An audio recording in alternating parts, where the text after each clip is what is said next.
It is one of the greatest medical scandals of the century, according to a leading health expert in Brussels. The Council of Europe health chief has accused major pharmaceutical firms of organising a campaign of panic and unduly influencing World Health Organization decisions. And with European countries now burdened with bills for millions of unwanted doses of the swine flu vaccine, he wants an investigation. Our science correspondent Tom Clark has this report.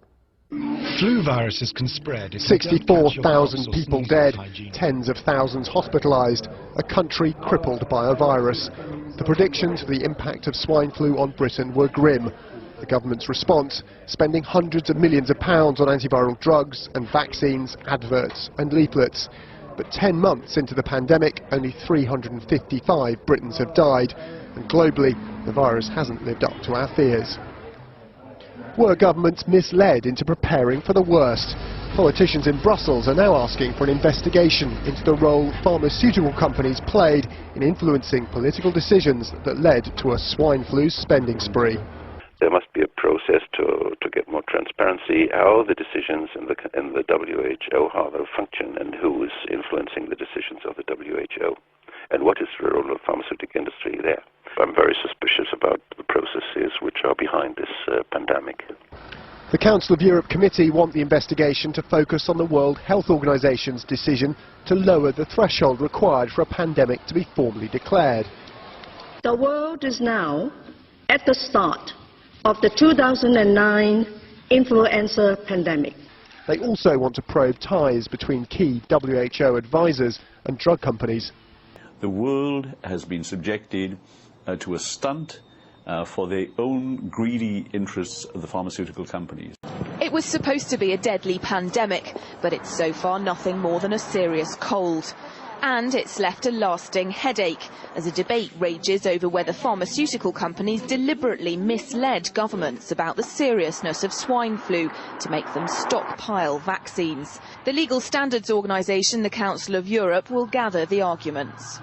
Britain has spent a fortune on preparations. We've caused a great deal of stress to the population. People are very anxious about it. And we've distorted the priorities of our health service. But now Wolfgang Wodarg, head of health at the Council of Europe, says they got it wrong. Not only that, they were misled by the World Health Organization and unduly influenced by drug companies. The WHO, in cooperation with some big pharmaceutical companies and their scientists, redefined pandemics and lowered the alarm threshold.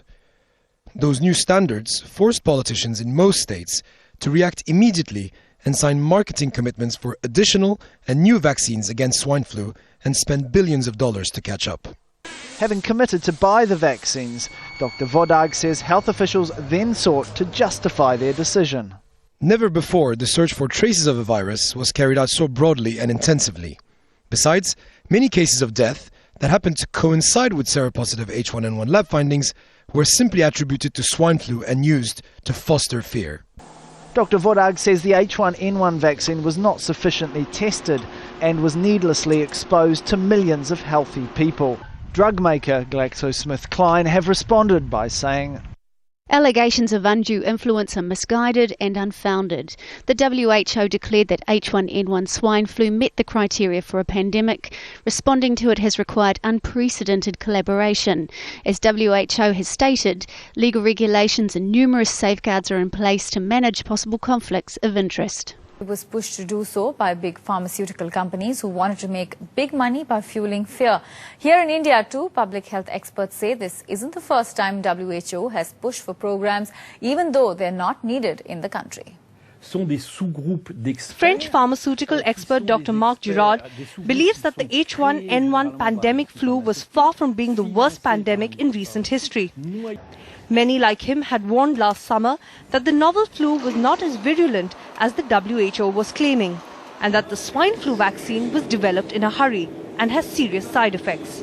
Ça fait peur sur un plan économique, mais ça fait peur sur un plan sanitaire, parce que la plupart de ces vaccins ont une toxicité qui est très importante.